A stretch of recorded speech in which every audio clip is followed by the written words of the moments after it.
Shalom Bapak Ibu Saudara-saudaraku sekalian, mari kita persiapkan hati kita untuk mendengarkan renungan hari ini.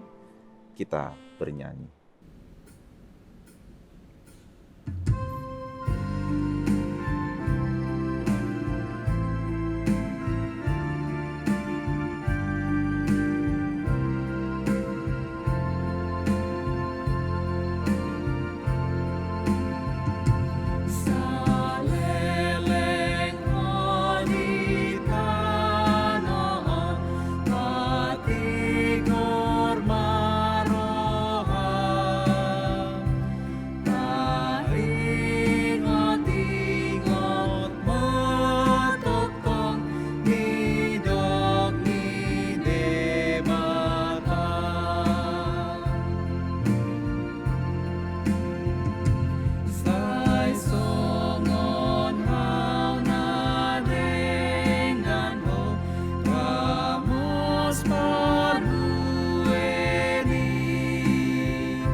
Kita berdoa.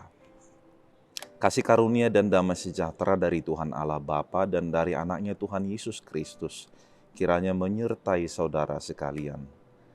Amin. Sahabat firman Tuhan, pada hari ini Sabtu tanggal 2 Juli, firman Tuhan bagi kita tertulis di dalam Kitab Keluaran pasal 20 ayat yang ke-16. Demikian bunyinya. Jangan mengucapkan saksi dusta tentang sesamamu.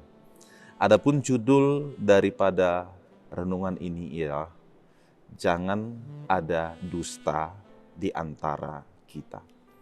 Sahabat firman Tuhan yang terkasih, ada dua hal yang wajib dimengerti oleh seseorang yang menjadi saksi, yang hendak menyampaikan sesuatu hal yang hendak diceritakan atau yang hendak disaksikannya. Yang pertama ialah bahwa ia harus tahu sendiri tentang apa yang hendak disaksikan atau yang diceritakan tersebut. Jikalau yang hendak disampaikan itu adalah dari apa yang ia dengar daripada orang lain, maka dia bukanlah saksi, bahkan dia tidak layak menjadi saksi. Dan yang kedua, bahwa apa yang disaksikan atau yang diceritakan haruslah dari apa yang dia dengar dan dari apa yang dia lihat, bukan dari perasaannya saja atau bukan dari pikirannya sendiri, yang mana hal itu bisa menjadi kesimpulan daripada dirinya sendiri. Nah, tentu kedua hal ini amatlah perlu untuk kita perhatikan bersama di dalam kehidupan ini. Jangan-jangan yang kita lakukan selama ini adalah kita bersaksi menyampaikan sesuatu bukan dari apa yang kita ketahui, tetapi dari apa yang kita dengarkan daripada orang lain.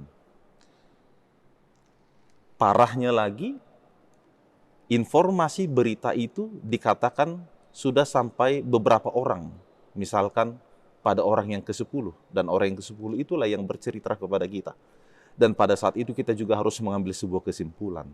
Tentu hal tersebut sangatlah tidak baik. Atau jangan-jangan kita menjadi saksi dari apa yang kita simpulkan sendiri, dari perasaan kita sendiri. Sebagai salah satu contoh, ketika ada orang yang kita anggap tidak cocok kepada diri kita, ternyata orang tersebut berkumpul agak sedikit jauh dari kita, berbincang-bincang dengan beberapa orang. Lalu kita mengambil kesimpulan, mengatakan bahwa mereka sudah berdosa, sebab mereka hanya membicarakan tentang diri saya di sana. Ternyata kita tidak tahu apa yang mereka ucapkan. Kita mengatakan orang lain berdosa, ternyata diri kita sendirilah yang telah berdosa. Nah, oleh karena itu apa yang hendak kita renungkan daripada renungan ini benar-benar bertujuan untuk mengendalikan diri kita. Sekali lagi, hendak mengendalikan diri kita. Agar kita tidak sesat, apalagi salah dalam hal berpikir, dalam hal berasumsi. Kemudian agar kita dapat menyampaikan sesuatu apa yang benar itu. Sebab suatu hal yang merupakan bahaya yang amat besar sekali bila kita menyampaikan sesuatu hal yang salah. Selain kita mengorbankan apa yang benar, mengorbankan apa yang disebut dengan keadilan, tentang yang menjadi milik daripada orang lain, maka di sana kita bisa terbawa kepada pencemaran nama baik daripada orang tersebut. Maka kita sangat berhati-hati di dalam hal perkataan itu. Suatu ketika ada seorang pemilik rumah besar yang mana dia memberikan perintah dan mengutus seseorang yang disuruh pergi ke sebuah pameran lukisan. Ke sana dia diberi perintah untuk melihat dan mengambil lukisan yang paling indah yang harus dibawa pulang ke rumah dan akan digantungkan menjadi hiasan dinding. Lalu yang diutus itu mentaati perkataan daripada tuannya. Dia pergi, tidak begitu lama dia pulang. Lalu dia menunjukkan kepada tuannya lukisan yang terbagus yang diberikan kepada tuannya. Lalu tuannya mengatakan, inikah lukisan yang terbagus? Iya, itu lukisan yang terbagus. Ternyata diperhatikan, gambar lukisan itu adalah gambar lidah. Kemudian si pemilik rumah itu kembali berkata kepadanya, kalau demikian kamu kembali pergi ke pameran tersebut. Coba lihat di sana mana lukisan yang paling jelek. Kalau menurut kamu ini lukisan yang terbagus, coba lihat lukisan yang paling jelek, ambil dan bawalah juga pulang ke rumah ini. Lalu yang diutus itu juga pergi, dan tak begitu lama dia kembali ke rumah, membawa sebuah lukisan yang menurutnya adalah gambaran lukisan yang paling jelek. Lalu ditunjukkan kepada si pemilik rumah, inilah Pak, lukisan yang paling jelek. Dibuka, diperhatikan dan dilihat, ternyata gambarnya juga sama, adalah gambar lidah. Lalu si pemilik rumah tersebut mulai heran, apakah maksud daripada semuanya itu? Tetapi lama-kelamaan dia menjadi mengerti apakah definisi daripada perumpamaan tersebut. Ternyata lidah adalah sesuatu yang amat terbaik di dunia ini bila dipergunakan dengan baik. Dan sebaliknya juga demikian, lidah juga adalah hal yang terburuk bila dikendalikan oleh keburukan itu. Artinya perkataan yang keluar, yang dihasilkan oleh lidah tersebut. Nah, sahabat firman Tuhan yang terkasih, Allah memberi perintah agar kita jangan menjadi saksi dusta tentang sesama. Hal ini diperhadapkan di dalam kondisi kehidupan sehari-hari. Yang pertama itu di dalam situasi peradilan. Agar tidak ada di dalam peradilan itu orang yang curang dan yang merasa dicurangi. Dengan maksud agar seseorang itu murni, jujur, dan juga benar di dalam menyampaikan sebuah keadaan. Bukan menyampaikan sesuatu tetapi karena ada maksud-maksud tertentu.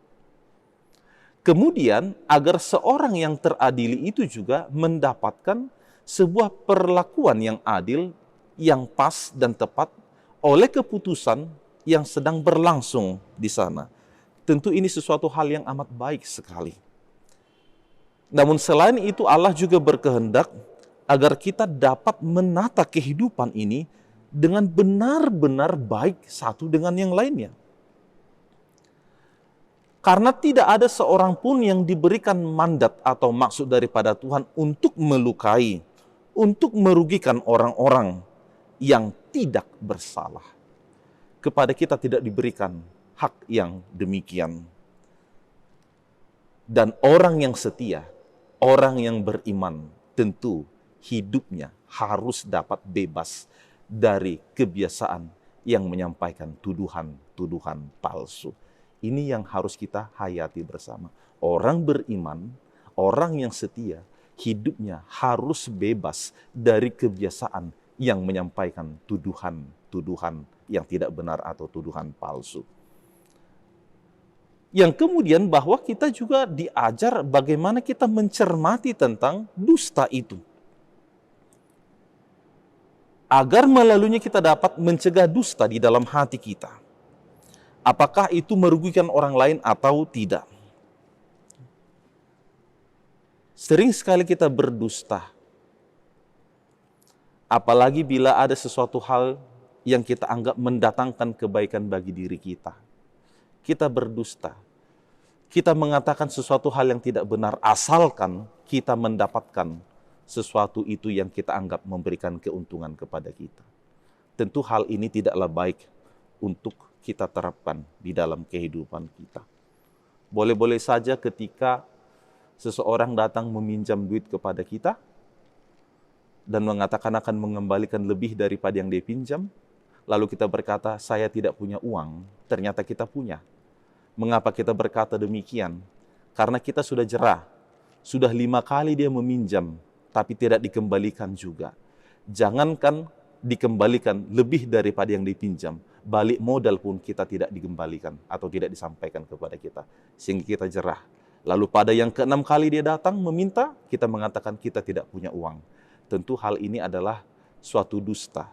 Lebih baik kita berkata, saya tidak bisa memberikannya pinjaman, tetapi saya akan berikan secara cuma-cuma yang menjadi bantuan bagi saudara. Nah, kita harus menghayati dan mengerti akan hal itu. Bahwa dusta itu dilarang. Sekalipun orang yang memerintahkan itu adalah orang yang di atas kita. Atau orang yang lebih tua dari kita. Kalau yang sudah memerintahkan itu salah, lalu kita juga yang melakukan yang diperintahkan itu juga salah, maka kita tidak ada bedanya daripada orang tersebut. Maka dusta itu tidak diperbolehkan di dalam kehidupan orang Kristiani. Meskipun untuk tujuan baik. Sering sekali kita mengatakan, tidak mengapa kita berbohong, tidak mengapa kita berdusta, kan tujuannya baik. Manusia sajalah yang memilah-milah akan hal tersebut. Pandangan manusia yang mengatakan ada dosa yang baik dan ada dosa yang tidak baik. Itu yang disebut dengan white lie, dusta putih, yang diartikan dusta itu diperbolehkan asalkan dengan tujuan baik. Tentu hal ini tidak diperkenankan. Sebab kekristenan kita bukan kekristenan yang pragmatisme, yang menghalalkan segala cara untuk sebuah tujuan yang baik. Bukan hanya tujuan yang baik yang perlu kita raih di dalam kehidupan ini, tetapi cara untuk mendapatkan tujuan yang baik itu juga haruslah juga kita terapkan di dalam kehidupan ini. Maka mari kita menjadi pelaku firman ini. Dikatakan di dalam Wahyu 21 ayat 8, orang-orang penakut, orang yang tidak percaya, orang yang keji, pembunuh, orang sundal, tukang sihir, penyembah berhala, dan semua pendusta. Jadi tidak dikategorikan dosa atau dusta yang benar, tidak. Tetapi semua pendusta akan mendapat bagian dalam lautan yang menyala-nyala oleh api dan belerang. Mari untuk tidak mengucapkan saksi dusta di dalam kehidupan ini. Pakailah hidup kita menjadi berkat, penyampai kabar baik bagi semua orang. Amin, kita berdoa. Terpujilah namamu ya Tuhan Allah Bapa di surga, atas kasih dan penyertaan-Mu yang begitu sempurna di dalam hidup kami. Engkau memberkati kami hingga pada hari ini, memberi kesehatan, kekuatan, damai sejahtera, perlindungan-Mu yang begitu indah bagi kami sekalian. Kami bersyukur pada hari ini terlebih-lebih oleh karena firman-Mu yang menyapa kami agar tidak menjadi saksi dusta, agar kami mengatakan apa yang baik, apa yang berguna, apa yang bermanfaat, apa yang benar, apa yang sesungguhnya. Bukan dengan maksud-maksud yang tersembunyi di dalamnya. Dan semua itu hanya dapat kami lakukan bila hidup kami dituntun oleh Roh Kudus-Mu dan hati kami senantiasa memandang kepada Engkau. Maka mampukanlah kami Tuhan, di dalam kehidupan ini, di tengah-tengah kesempatan yang Tuhan berikan kepada kami, untuk memakai hal-hal yang bersifat membangun, mengatakan hal-hal yang sesungguhnya betul-betul terjadi, supaya hal itulah yang menata kehidupan kami ini menjadi lebih baik, indah, dan juga menjadi sempurna, satu dengan yang lainnya. Berkatilah juga seluruh saudara-saudara kami, dimanapun mereka berada, yang mendengarkan renungan ini. Saat ini begitu banyak desakan dunia yang mencoba menghempang kami untuk memilih jalan aman bagi diri kami sendiri. Tetapi sekarang kami semakin diingatkan agar kami tetap memegang apa yang benar yang bersumber daripada Tuhan. Dan itulah yang hendak kami terapkan di dalam kehidupan ini. Terima kasih Bapa, persiapkan juga hati kami untuk mengikuti ibadah pada hari Minggu besok. Biarlah hati kami yang haus, hati kami yang rindu dapat memasuki rumah bait-Mu yang kudus, bersekutu dengan saudara-saudara kami seiman. Terpujilah nama-Mu, di dalam nama Tuhan Yesus Kristus kami berdoa. Anugerah Tuhan kita Yesus Kristus dan kasih setialah Bapa dan persekutuan Roh Kudus kiranya menyertai saudara sekalian. Amin. Salam sejahtera, Tuhan memberkati.